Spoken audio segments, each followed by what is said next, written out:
Of Locked On Sooners on a Monday. We're going to talk through the Bedlam win. We're going to talk through Oklahoma recruiting, picking up some big momentum on the recruiting trail over the last couple of days. We'll talk about that, what Oklahoma did offensively in Bedlam. Josh will be joining us in just a second, but that'll be on tonight's episode of Locked On Sooners. Of course, we'll have your feedback, your questions, your takes as well. So make sure you drop those in the comments section on tonight's episode.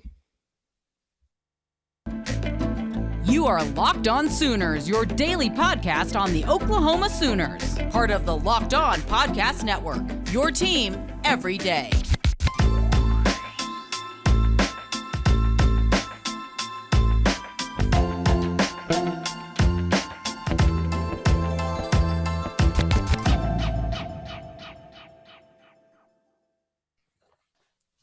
What's up, everybody, and welcome to Locked On Sooners. Thank you for joining us for a special live edition of the show. We're going to start doing this on Monday nights. That seems to be the best night to do it a little bit on the early side. So thanks for tuning in with us. We got a few people already in there watching. Shout out to you all. My name is John Williams. You can follow me on Twitter at John9Williams. He's Josh Helmer. You can follow him on Twitter at JoshOnRef. You can also hear him Monday through Friday from 9 to noon on 94.7 The Ref in Norman.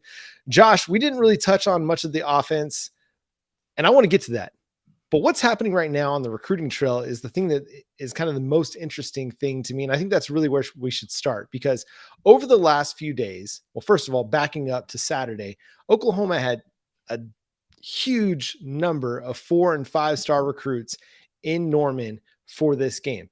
David Stone, 2023 5-star player, David Stone, 2024 5-star player, David Hicks, 2023 5-star player, and Peyton Bowen in-house. A number of people. We got a list for you over at Sooners Wire. You can also find a list over at OU Insiders as well.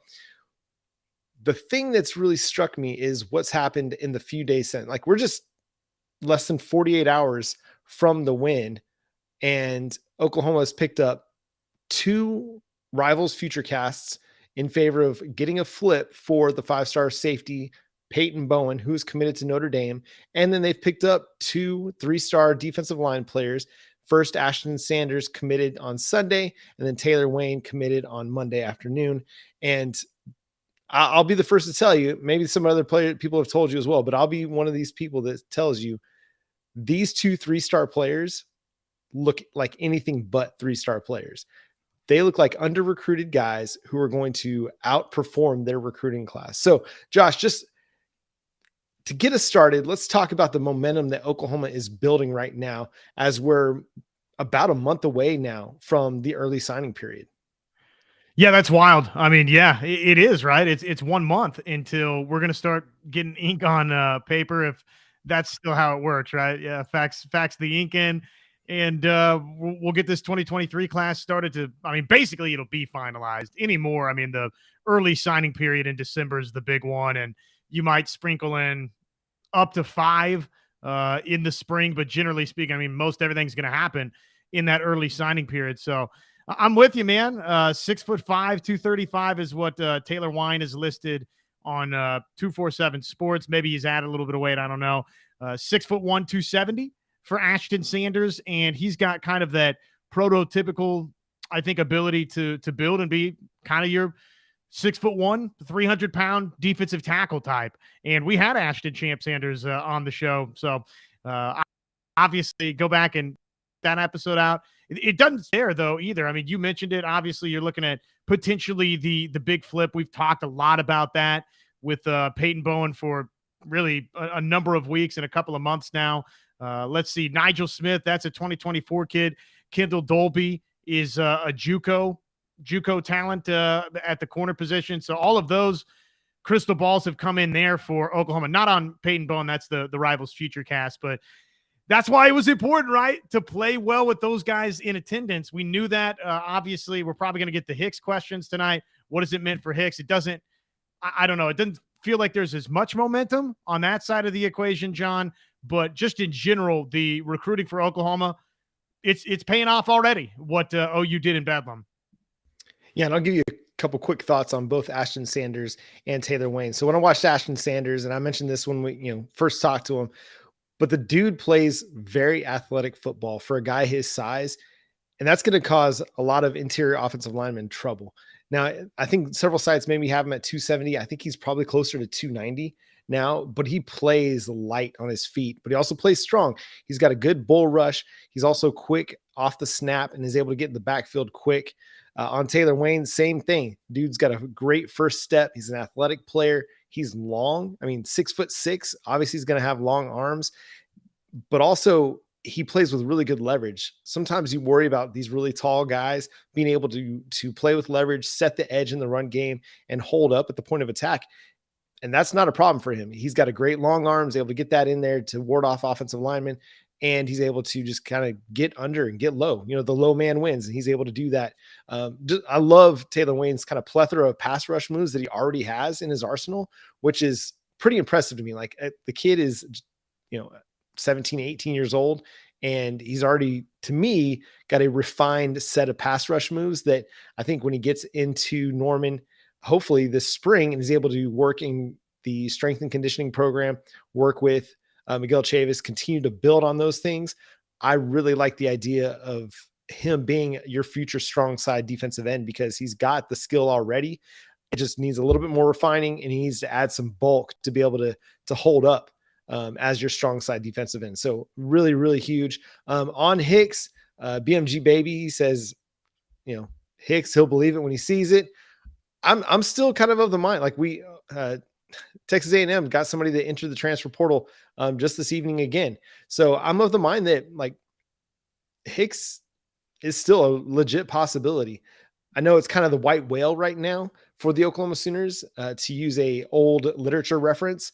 It's just that elite defensive tackle presence that we haven't been able to find in a pretty long time. So I know people are a little bit hesitant on that front, but I still feel pretty confident that Oklahoma at least has a coin flip of a chance of getting that flip.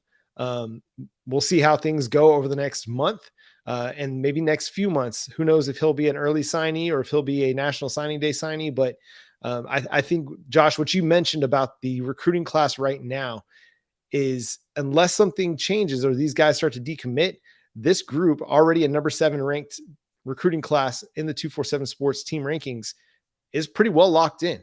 And so you can only get better from here over the next few months as you get to National Signing Day. Well, and, combining this year's class with last year's class, I think there's a nice little foundation being laid here to start the Brent Venables era. Obviously, I don't even know if probably we would call it a surprise, right? If indeed you're able to ultimately pull off the DJ Hicks flip before it's all said and done. But, that happening or not happening, I think Oklahoma's going to wind up with, again, a nice recruiting class here to stack on top of the 2022 class. And we'll see what happens over this next month, not even including Hicks, John, who some of the other names are that Oklahoma makes a, late recruiting pitch to. I love what Ashton Sanders had to say. Some familiar thoughts that we've heard from other commits, which was wanted to find out if Oklahoma was home, came to Oklahoma, found out that what Brent Venables was building, I'm buying into that. And what Todd Bates was selling me on the University of Oklahoma being like home and who he's about, everything fit for Ashton Sanders. So I think we're going to hear more and more of those stories as we go, not just in, the month from now until signing day. I just think that is going to remain kind of who Oklahoma is and what they're about with Venables and Bates. We're hypercritical because the team itself is 6-5 and it's not been the start in the wins and loss column right here, right now. But I do think, again, John, just the foundation is being laid for this program. And there's a lot to be excited about with what they've done on the recruiting trail. Yeah, and we'll continue to talk about that, talk about respond to some of your comments, your questions as we go along. First, got to get in a word from our sponsors here at Upside. Hey, if you're looking for a way to cut back and save money, Upside might be the app for you. You can get cash back by using Upside, the free Upside app. It's available on the App Store with Apple or with Google Play. Again, you can get cash back on every single purchase. Wherever you use cash or wherever you use your credit card, you can get cash back with Upside. So to get started, download the free Upside app. Use our promo code LOCKED and get $5 or more cash back on your first purchase of $10 or more. You're going to the gas station, if you're filling up, make sure you use the Upside app. You're going to get groceries, use the Upside app. Make sure you get the opportunity to get cash back when you do that, because you can get more cash back using the Upside app than you would from your credit card or debit card or loyalty program. Again, Upside is the way to go. Upside users are earning more than $1 million every week. That's probably why they have a 4.8 star rating on the App Store. So download the free Upside app and use promo code LOCK to get $5 or more cash back on your first purchase of $10 or more. That's $5 or more cash back on your first purchase of $10 or more using promo code LOCKED. And thank you for making Locked On Sooners your first listen every single day. Thanks for joining us here on the live show. We're loving the comments, loving the questions. The one question we'll stick with on the recruiting trail is, would David Hicks or Peyton Bowen be day one starters? Josh, I'll let you start on that front. Feels like Hicks would have a very, very realistic opportunity, right? I'm, believe it or not, even with Hicks being as incredible of a 5-star type talent as he is, I don't know that I can just 1000% say that either one of those guys is a day one starter. Guys, it's tough to start in college football. I don't care if you're a 5-star talent or not. And especially at the defensive line, are you kidding me? That's really hard. But look, for Oklahoma, unless things drastically improve, and then throughout the offseason, some of these, somebody like an Alton Tarber, unless there's some serious growth there, said Roberts, R. Mason Thomas continues to develop. Of course, DJ Hicks would have a chance, right? Just because we haven't seen a ton of difference makers up front for Oklahoma. I think finally versus Oklahoma State, John, we got probably our first really good defensive line performance in quite some time, but he would have a chance. It's just, again, it's hard for me. I mean, where are you at on that? It's hard for me to imagine anybody stepping right in and just being a difference maker. Not that we haven't seen it before, that it's impossible. It's just hard for me to sign up for that.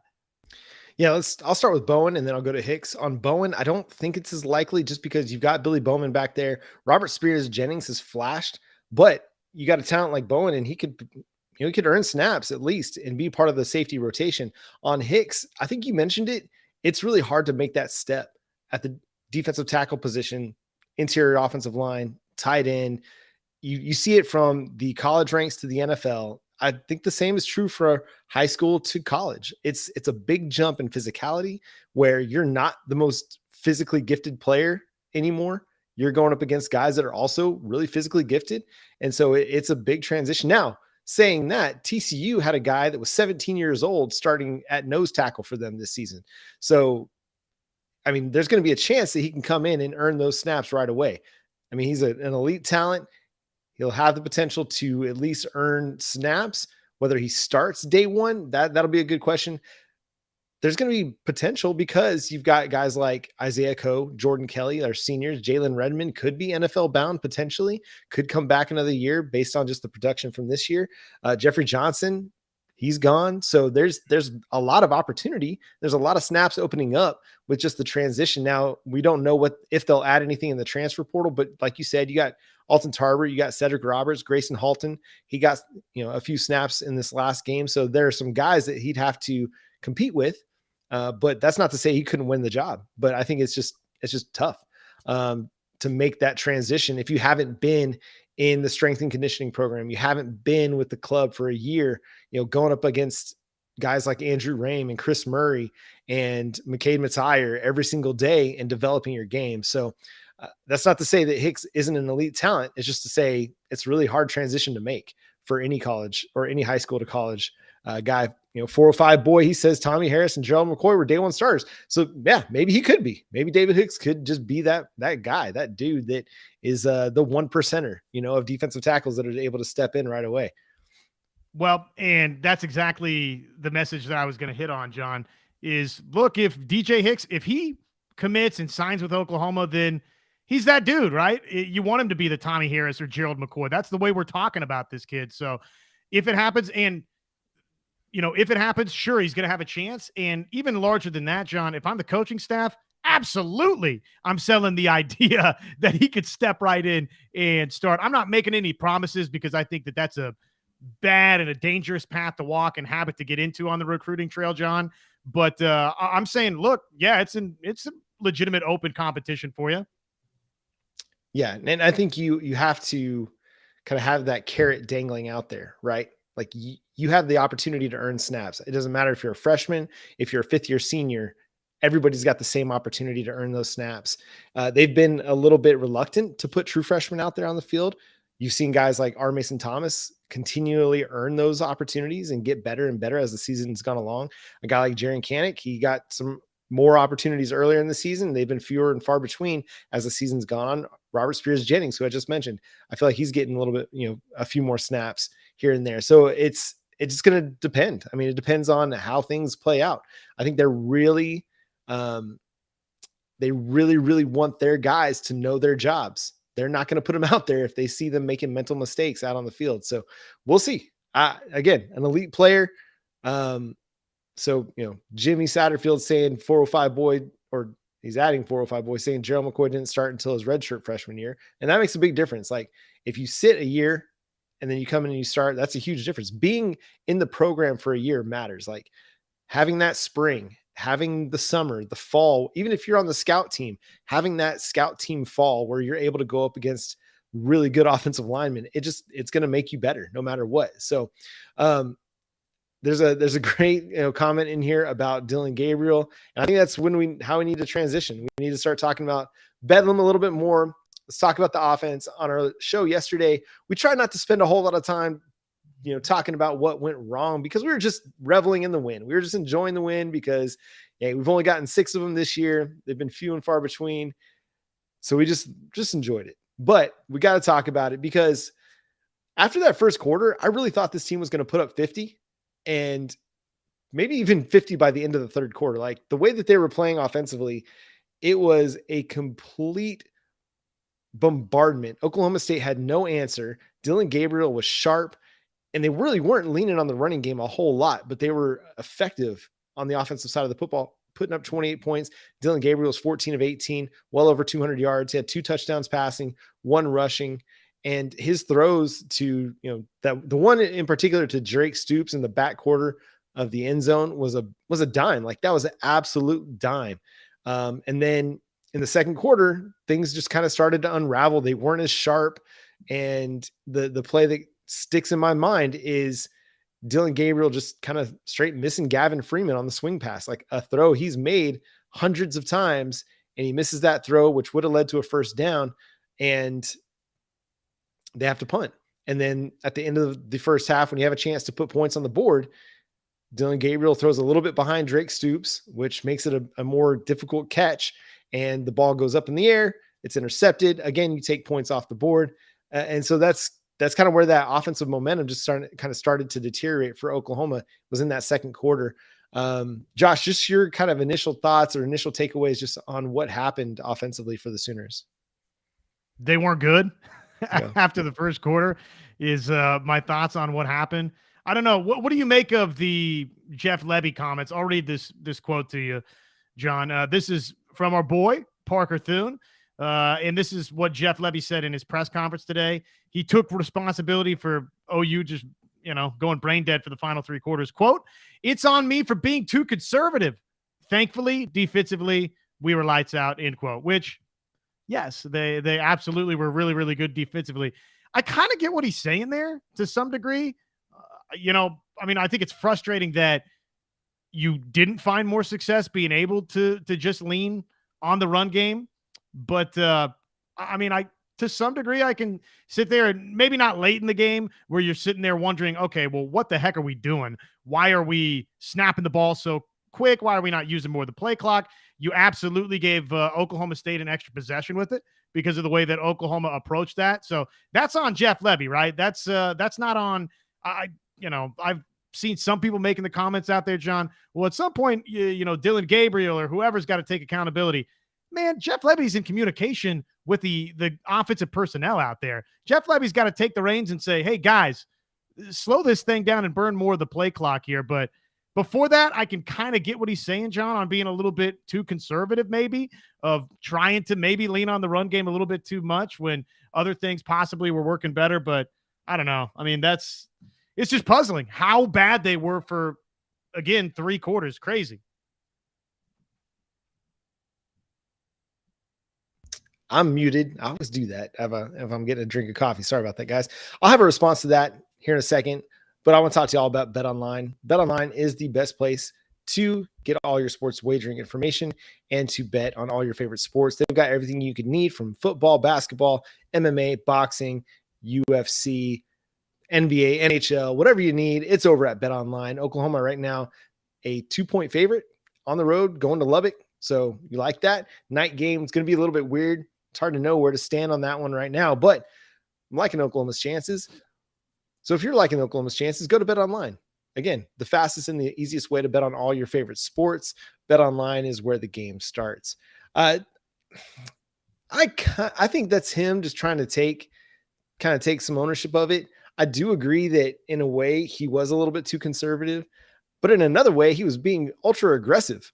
You know, third down and 4 or 5 late in the game, and you're still up 15 points, and you're just trying to kill clock.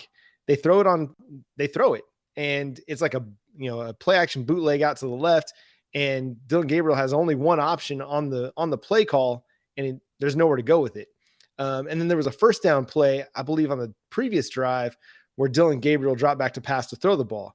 And you're like, okay, we're kind of in this point where we need to kill clock, and we're out here throwing the football. And I don't mind that when your passing game has been good. You're trying not to be predictable offensively. You're trying to, make sure you're keeping the defense off balance, because they're going to be look and run, right? Like less than 5-6 minutes left in the game, and you're just trying to kill clock. You're trying to pick up first downs. And so the defense is going to be sitting on the run. So I get it. You're trying to be unpredictable a little bit. At the same time, your passing game had been garbage for basically from the second quarter on. So how do you trust it in a 1st and 10 situation under 6 minutes to play, or 3rd and 5 under 3 or 4 minutes to play in that game? That's the part that really baffles me, because a pick, a sack fumble, any of those situations, or throwing just an incompletion puts more time on the clock. And again, like Levy said, thankfully the defense was up to the task, but Jeff Levy did them zero favors. And I appreciated Brent Venables kind of calling it out in the postgame press conference, saying like, they ran 102 plays. We can't do that to our defense. And you can't. Like, complimentary football is realizing, oh man, that the defense is playing really good. We should help them out a little bit by burning as much clock as we possibly can. If we run it 3 straight times and pick up 0 yards, at least we burned a minute 20 off the clock, or what, a minute 40, 20, a minute or 2 minutes off the clock, basically. So like, there's nothing wrong with that. When you're up 2 scores, burn the clock and punt the ball away, because the defense is playing good football. And I know that's a weird thing to say. We haven't been able to trust them in that mode all year long. But in this game where Spencer Rattler, I keep calling him Spencer Rattler. I think it's all the picks. But sorry, I shouldn't do that, because Spencer Rattler just beat Tennessee. That's what it is. 63-point outburst. That's what's in my mind. Spencer Sanders had thrown 3-4 picks in the game and had been sacked a bunch of times, had been pressured and hurt a bunch of times.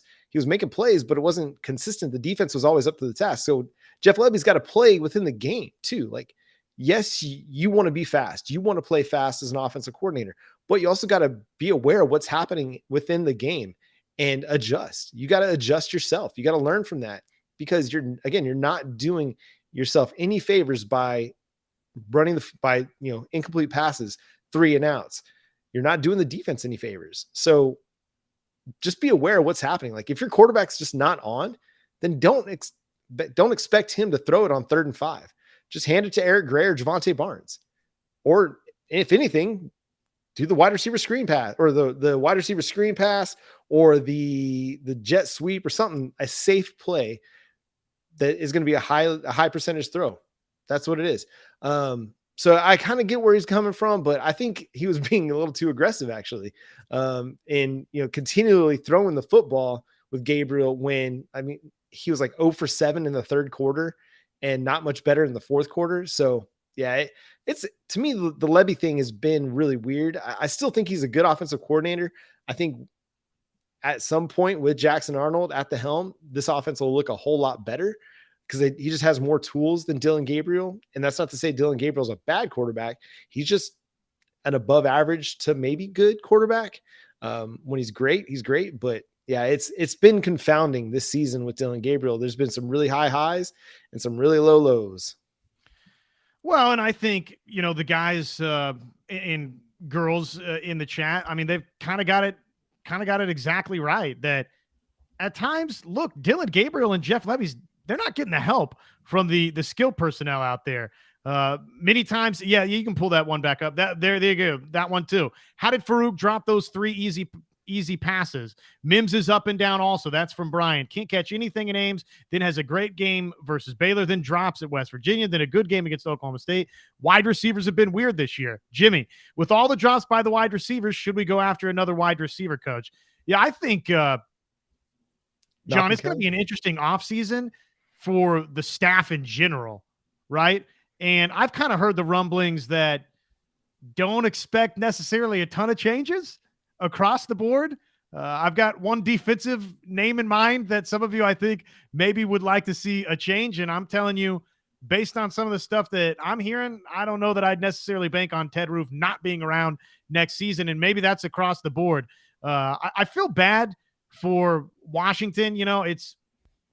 Obviously it's going to fall back on him, right? Because the wide receivers, John, they have just simply been up and down. But at some point, Marvin Mims, be a star, right? And maybe we're being a little too hard on Marvin Mims at times, just because, look, I look up and most weeks he's leading the team in receiving, and it's like, okay, but it's the untimely drops, right? Jalil Farouk, he can't drop 3 passes last week and be one of the top receivers on this team. So, yeah, it's a lot of blame to go around, I think, offensively, John, and the coaching staff. Obviously, there's some questions to be answered there as well.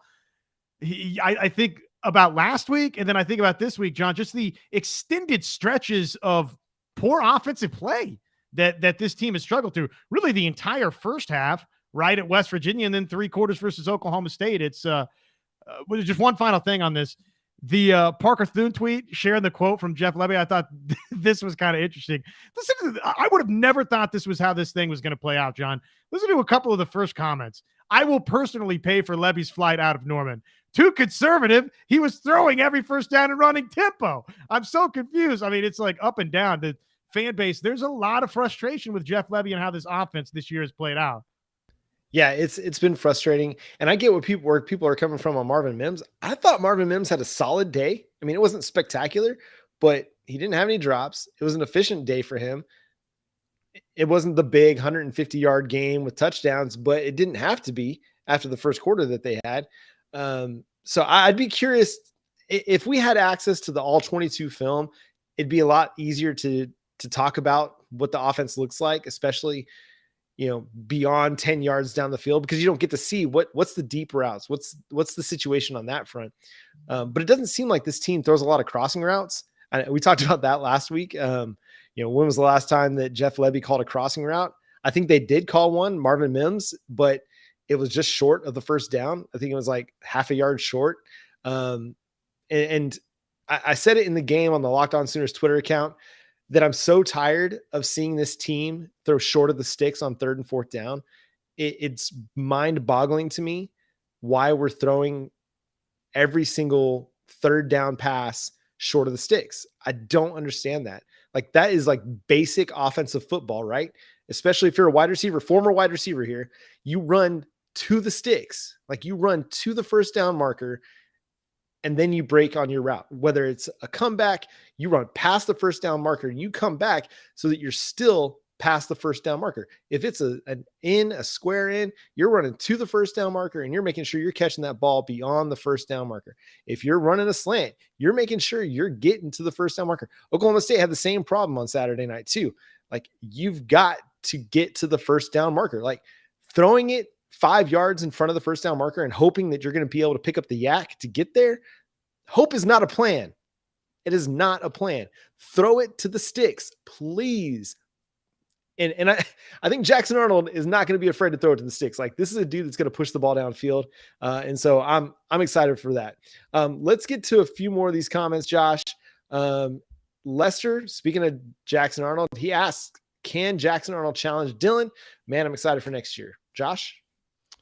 Yeah, I think he can. I mean, maybe this will fly in the face of some things I said not too awfully long ago about DJ Hicks, but and for both, I don't know that I would have Arnold as the leader in the clubhouse for me. I still think that Dylan Gabriel's probably, you can pretty safely bank on he's going to be your starter next season, at least to begin with. But Jackson Arnold, is he going to give him a run for his money? Absolutely he is. John, he's a 5-star talent. Of course he is. Yeah. And I think just strictly out of loyalty, Dylan Gabriel will get the first chance to start.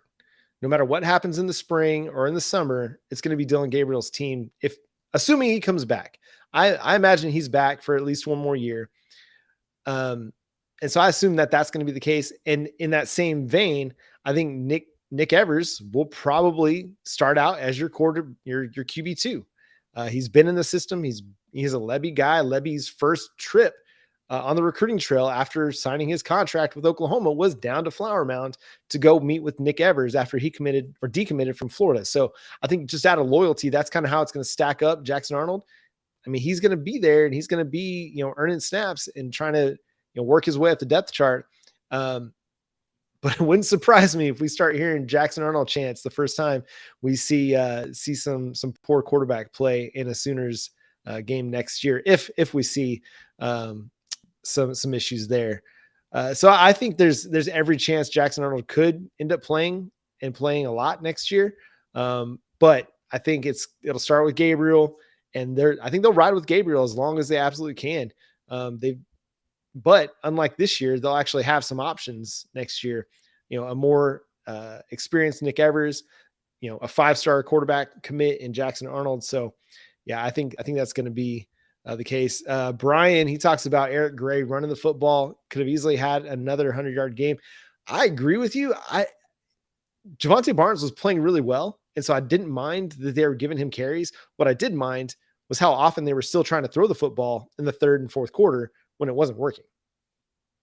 Right, and it's okay to just give it to Eric Gray, right? Or just give it to Javonte Barnes.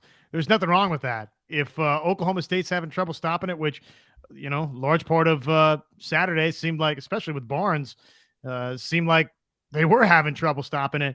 You don't have to be the smartest guy in the room. That was something that used to always drive me nuts about Lincoln Riley, is like, sometimes, dude, run the ball. It's okay. You don't have to be the boy genius calling every smart play. If they can't stop the run the ball. It's okay. Yeah, exactly. And even if they can stop it, still run the ball, because it still makes them respect it, and that's the whole reason why coaches always talk about establishing the run. They don't even care if it's effective. They just want you to think that they're going to run it so that they can run play action and they can pass and all that good stuff. So yeah, I'm excited about Javonte Barnes. I think that was his best game of the year. I know he had a 100-yard game earlier in the season, but this was the one where I felt like, okay, he wasn't just picking up the yards that the offensive line was creating for him. He was actually making guys miss in the backfield or, breaking arm tackles at the line of scrimmage and picking up tough yards after that. So I thought it was a really, really solid performance from him in this game. So, yeah. And were there any other things here? I know we talked about this yesterday, but just while we've got a little bit of the audience here, I thought that was such an important performance for Oklahoma defensively. And I know we've spent a lot of this show talking about the offense, and look, in our last episode, we didn't spend a lot of time critiquing the offense. So that's the way it goes, right? We're going to talk about what's good. We're going to talk about what wasn't so good. But I said this yesterday, and I believe it. I think that's one of the best things that could have happened to Oklahoma, just the holistic vision of Oklahoma's program. The fact that Oklahoma had to lean on its defense to go win a game, and for 3 quarters they stunk, coming on the heels of a game where, guess what? Oklahoma was great defensively for a half and then kind of wilted late. Oklahoma was put in a similar situation again. And what did they do, John? They came up with a big turnover late and won the football game. So you're not going to hear me complain first and foremost about a win right now for Oklahoma a whole heck of a lot. And you're definitely not going to hear me complain a whole heck of a lot about a performance where defensively OU was really, really good. Yeah, 100%. And I think the thing that really stands out is the way that they kind of mentally rebounded from that loss to West Virginia, where, as you mentioned, they played really well in the first half. I even felt like they were playing still good football in the third and fourth quarter. It's just they weren't making all the plays. Like, they were making a play here, a play there, but weren't able to get off the field. Well, they were getting off the field against Oklahoma State. Oklahoma State was driving the ball, but Oklahoma came up with the plays. They came up with the clutch plays in the clutch situations to get off the field, get the ball back to the offense, and prevent Oklahoma State from scoring points. And that's what it comes down to, is points. A week ago or 9 days ago, they allowed West Virginia to score 23 points and they lost. This past week, they only allowed Oklahoma State to score 13 in a game in which Spencer Sanders threw for 380 yards. Like, that's unreal. And with how well or how poor this run defense has been all year, especially against the quarterback, they were much better against Spencer Sanders running the football. They did a really good job against the traditional running game. Were there issues in the passing game? Sure. But they've got some good players like Brendan Presley. He's a legit NFL talent. Like, he's going to be somebody's slot wide receiver at the next level because he's just so dang difficult to bring down. At the same time, there's some guys on Oklahoma's defense that need to improve their tackling a little bit. But the defense in general, as a whole, it showed life. Like, it showed what this team can be under Brent Venables.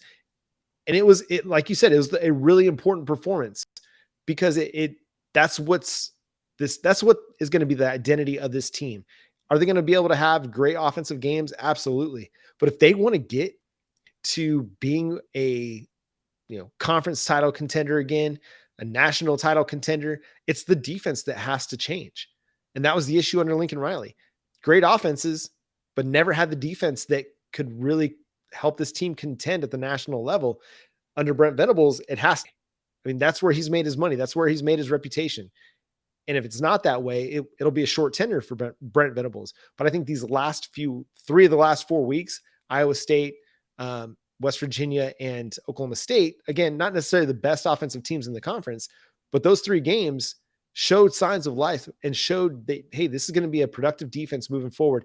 Again, let's run down the stats. 6 sacks, 4 interceptions, 13 tackles for loss, 7 pass breakups. We're really good on third down, much better on third down than they were a week ago. And they had Spencer Sanders under pressure on 40% of his dropbacks. 40%. That's a huge number. He dropped back to pass 80 times. So on 32 or 36% or 36 of those dropbacks, he was under pressure, according to Pro Football Focus. That's going to make life really, really difficult on any quarterback. The best quarterbacks, if they're under pressure, they're not going to play well. He only completed 9 of 21 passes under pressure. So that's what I wanted to see. Now, again, they're going to have some turnover at the interior defensive line spot, but that doesn't mean they can't continue to get better off the edge. Ethan Downs, I think, played one of his best games as a Sooner in this one. Led the team in total pressures, had a sack, and I felt like he was just in the backfield a lot. R. Mason Thomas, he's a player. I think it's safe to say at this point that dude's a player. He's able to create so much pressure off the edge and threaten and stress offensive tackles that guys that can create pressure, they just can create pressure. If you can do it as a true freshman, you're going to be able to do it to a much better extent as you continue to develop, continue to get stronger, continue to get faster, get quicker, develop your pass rush moves. So I'm really, really excited for what R. Mason Thomas is going to bring to the table. Probably your starting edge group next year, Ethan Downs, R. Mason Thomas. And that, to me, I'm intrigued by that. Ethan Downs got his first full year of start as a starter this year.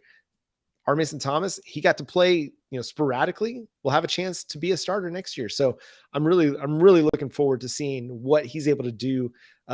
Jay Morris mentions it, developing in the weight room.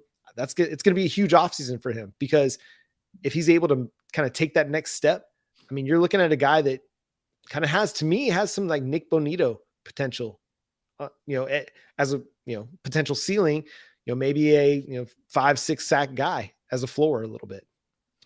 Well, and because of the way this year has played out for R. Mason Thomas, with him being so young, and now he's got I don't have the total snap counts in front of me, but he's played a lot for Oklahoma this season, John. So he's going to be somebody that it's expected the light bulb will come on, right? The light bulb will come on.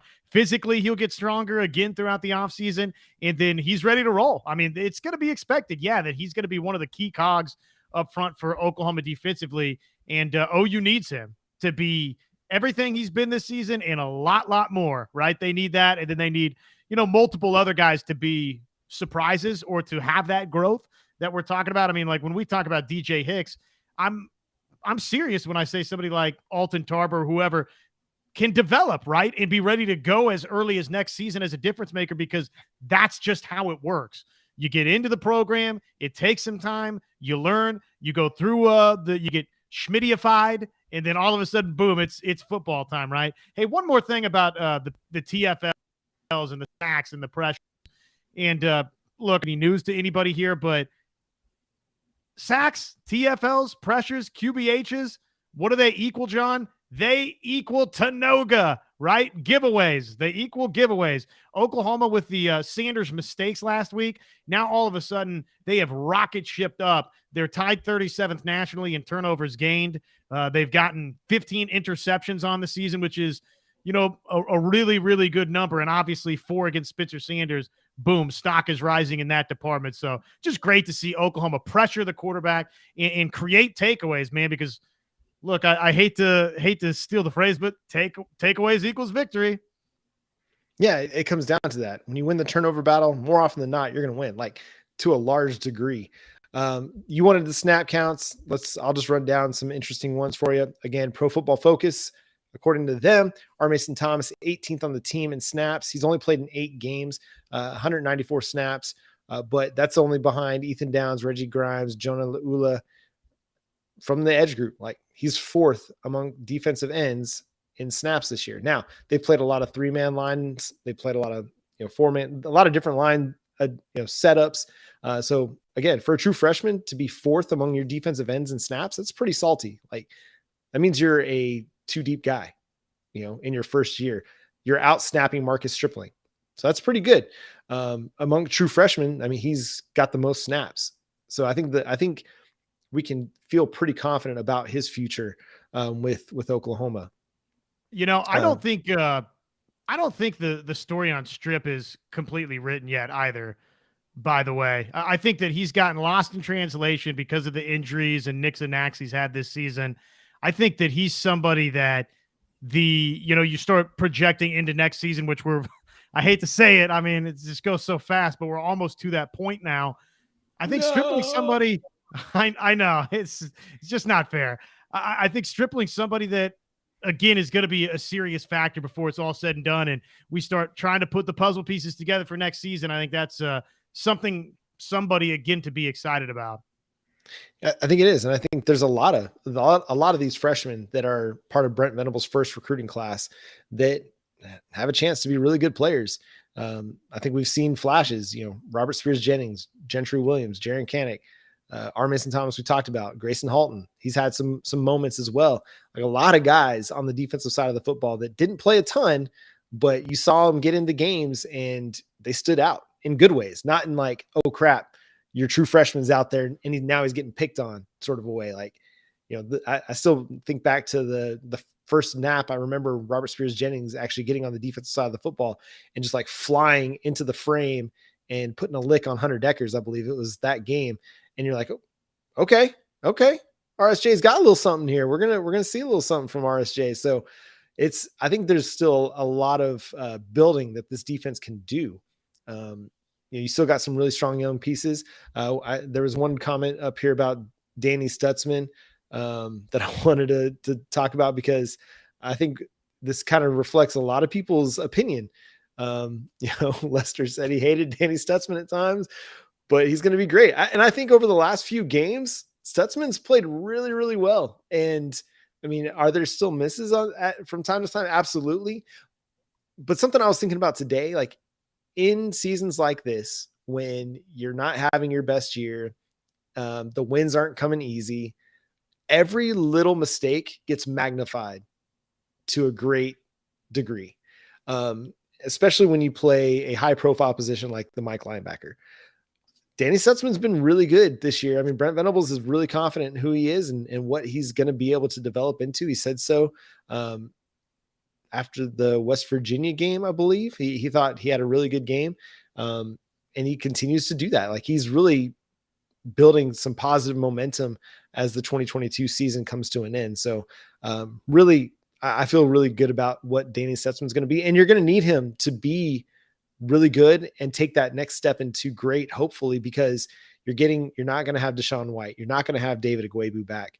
And the linebacker depth it looks promising from a recruiting standpoint with Jaron Kanik and Kobe McKenzie and Kip Lewis in the 2022 class. And then you got Lewis Carter coming in and Phil Picciotti and Samuel Masigo in the 2023 class. So that group right there looks promising.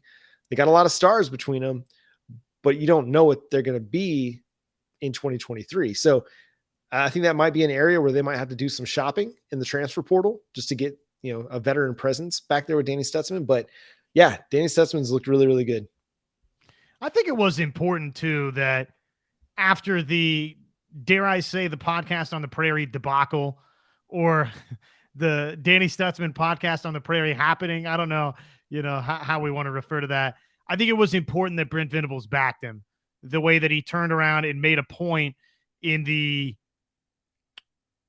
press conference last week to say, yeah, I know some people think Danny Stutzman stinks around here, but I see serious growth from Danny Stutzman, and he's going to be a hell of a football player. And I don't think that's exactly how he phrased it, but that's me paraphrasing it from Brent Venables. I think that was important that Brent said that last week, right? And I think it's reflected here in the chat. I don't know that the chat would say some of the things that they've said tonight, John, about Danny Stutzman if it wasn't for Brent Venables going to bat for his linebacker. Hey, that's absolutely possible. Hey, we just got a few more minutes here. We've gone a little bit longer than we probably had intended, but you guys are just burning up the chat and we're loving it. So thanks so much for being a part of it. This is the fun part of football season. I mean, obviously the wins, but seeing guys develop, like, that's the fun part of at least being an analyst, somebody who watches and analyzes and talks about the game. Just watching players get better. You're never, like, stagnancy. That's rough to watch. Like, players never really improving. Now you come to a point in time where you kind of reached your peak and that's all you're going to be. But in college, that's not necessarily the case because you're so young, you're still developing physically. You see a lot of times people not really reaching their athletic peak or their physical peak until they're 22, 23, 24, 25.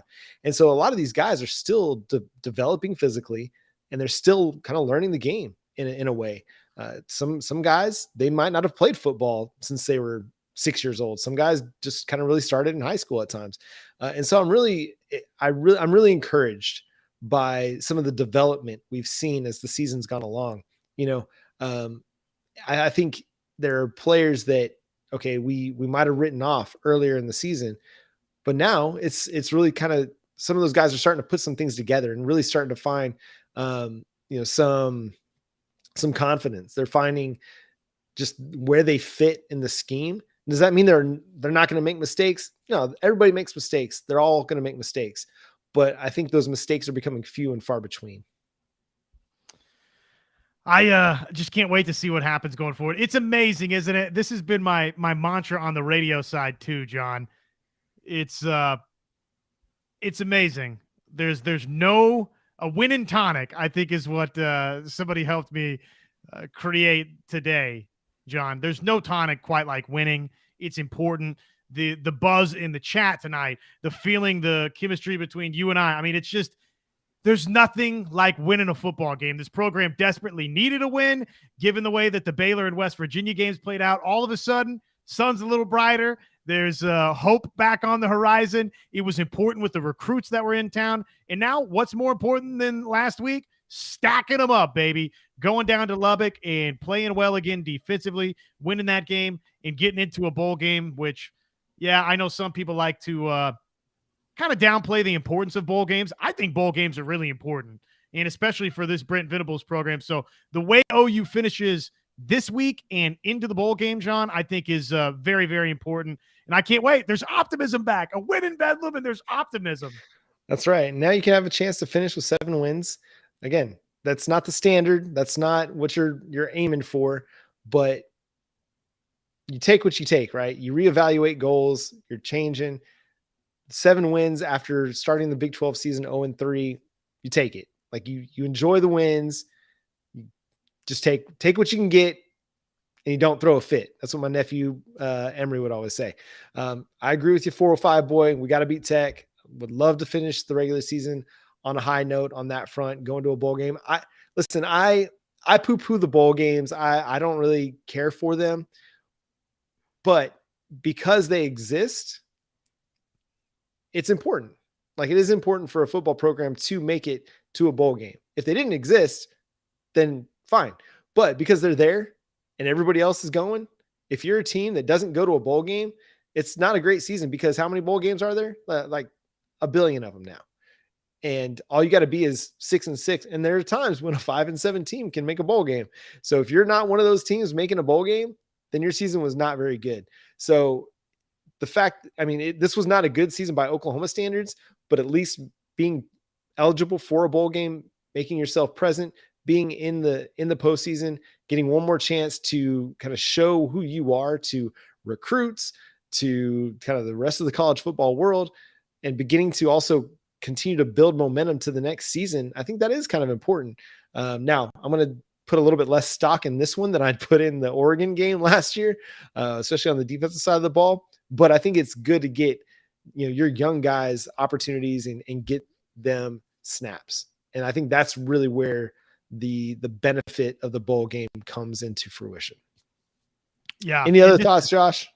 Well, I think this is a good one to end on right here. And hey, appreciate all of you guys. Thanks for sharing so we don't even really have to, but we'll go ahead and say it. Anyways, hit that like, hit that subscribe button there for us. But thank you guys for your support and jumping into the chat with us. Every journey, ladies and gents, every journey to success has a bump in the road. This has been the Sooners Bump in the Road. We'll be on smoother pavement soon, boys. And we might already be on smoother pavement. Just head on down to Lubbock and go get another. Yep, and that's going to do it for today's episode of Locked On Sooners. Make sure you go check out our Monday episode where we broke down the game, gave you our thoughts, mostly on the defensive side and the defensive performance. Check that out. Also, go check out our interview from Friday where Josh sat down with Jason Belzer of the Crimson and Cream Collective.